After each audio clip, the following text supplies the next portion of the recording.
On cue, confidence continues to increase for an incredibly ominous, dangerous, and potentially life-threatening tornado and severe weather outbreak late tonight into early tomorrow morning. I want to show you this first on the air with the Storm Prediction Center now issuing a level 5 out of 5 threat along a corridor from central Kansas to western and central Oklahoma. This is the first of its kind since March 31st of 2023, and it includes major cities like Oklahoma City and Wichita. This is the first high risk in nearly 5 years from Oklahoma and the first for Kansas in nearly 7 years. We're expecting strong, long-track tornadoes.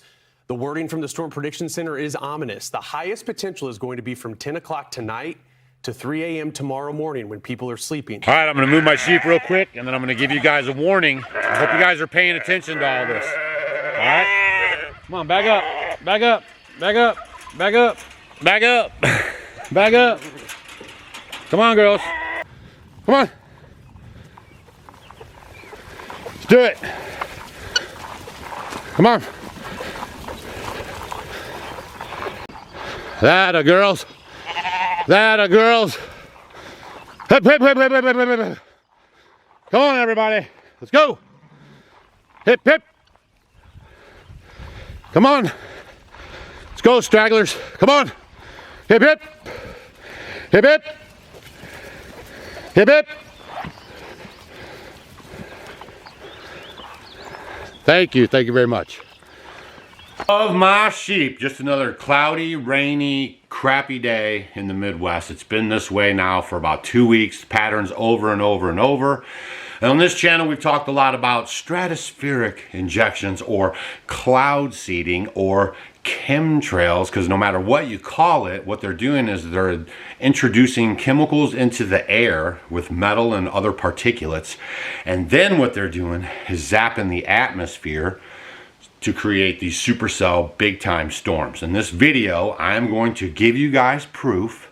I believe this stuff 100. I want you to see it with your own eyes, make up your own mind, and let me know in the comments section what you think. Welcome back, May 3rd, 2024. This is an important forecast I'm going to put out to you very quickly. Oklahoma, Kansas, Nebraska, Missouri, Iowa, Minnesota, all these states right in this area here must prepare for a significant weather event that will take place one way or another. And you're looking at the reason right here. Once again, we have a low pressure system moving in from the west that has already dipped down over the northwest states. And in the next 24 to 48 hours, will dip down into the northern Texas and Oklahoma areas with a back end high pressure system on it. That will force this severe weather up into the exact area I just mentioned. So they have a system prepared to move into this area, and just like Oklahoma and Texas, leading up to last weekend's insane storm system, we are now seeing the exact same thing taking place within these states with the radar frequencies. They are prepping this area and enhancing the energy in the atmosphere. I've explained this in many videos, and time after time after we see this happen, within 24 to 48 hours, we have a large storm system moving into the area with very enhanced storms, and based on all this information, this will be the next area to expect that type of weather. I'm not sure if it will be as bad. It is clear as day that they're lighting this area up in preparation for this system. Something to keep in mind here while we look at the earthquake chart. Now, this is in relation to what I've just been talking about. All these areas that do have frequent earthquakes, I am aware of that, have all been going off since these radar towers have been enhancing the storms in each of these areas. So I'm very curious to see over the next 2 or 3 days if we get any land movement up in this area based on the frequencies we're seeing now. So keep this all in mind. I just put a post out showing the Nevada radar and an Idaho radar pulsing together. Last time that caused an earthquake near the caldera of Yellowstone, boom, 20 minutes later, it popped right up. That post is on X. I'll have that shared under here as well. And before I forget, look at this post. Everyone was talking about the anticyclonic tornado that took place from the radar. This was sent to me by a friend of mine who subscribes to the channel, and he picked up this anomaly on the Texas radar, which right away reminded me of that tornado. And look at the signature within that tornado as well as the radar anomaly. Now, these were in 2 different places, yes, but the fact that we saw this on radar in Texas, maybe we just missed it, but a similar shape could have been in Oklahoma, which makes this very weird. Is this part of the reason why we saw a tornado of this type? That's what we're trying to figure out. Very odd. Very quickly, one more time, just focus on the setup here. The low pressure system is already in place. We have the high pressure system on the back end. And as this thing rolls down towards Oklahoma, Colorado, Kansas, that is when you're going to see the beginning of the severe weather warnings from the mainstream media, of course. And then as we get into about this time right here, this will be tomorrow around noon, we can expect the flare up of severe weather in the states I had just mentioned. What exactly type of weather this will be, I'm not sure. I'm sure it'll involve tornado warnings, very strong winds, and a lot of rain. And for those of you just starting this type of information, the more you look at this stuff and kind of track what's going on, the more it makes a lot of sense. And time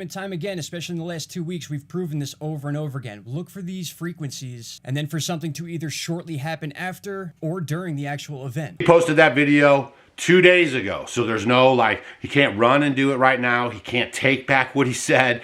Everything is evidence. So he showed you guys the high pressure, low pressure systems moving in. He showed you the charging of the radar. Now I've been watching this guy over the last several storms. I would suggest that maybe you go check it out as well. Draw your own conclusions. I'm not telling you what to think. So I think what you guys should do tonight, if you're in the Oklahoma, Kansas City, all that area right there that's going to be affected, this is an overnight tornado tonight. So make sure that you guys are staying vigilant, being prepared, have a couple of plans ready just in case something busts loose. All right. Please share this video with your friends. Help create awareness so we can help people understand what's going on. Okay, this is not all random spring weather. Okay, guys, there's an agenda here, and they don't care that you don't like it. All right, see you guys on the next one.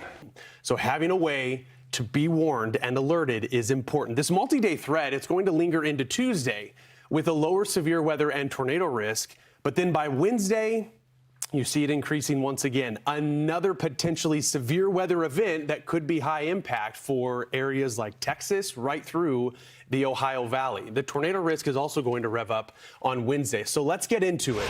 Some scary hours lie ahead for the heart of Tornado Alley. In a cruel twist, too, 22 million of the 29 million at risk today live in communities that are trying to recover from recent tornadoes and severe weather.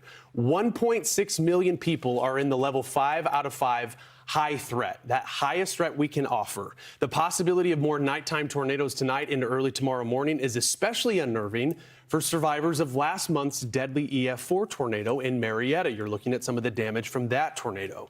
It's the only EF4 so far this year. It crossed Interstate 35 just after 11 o'clock. That was on the 27th of April, Saturday night.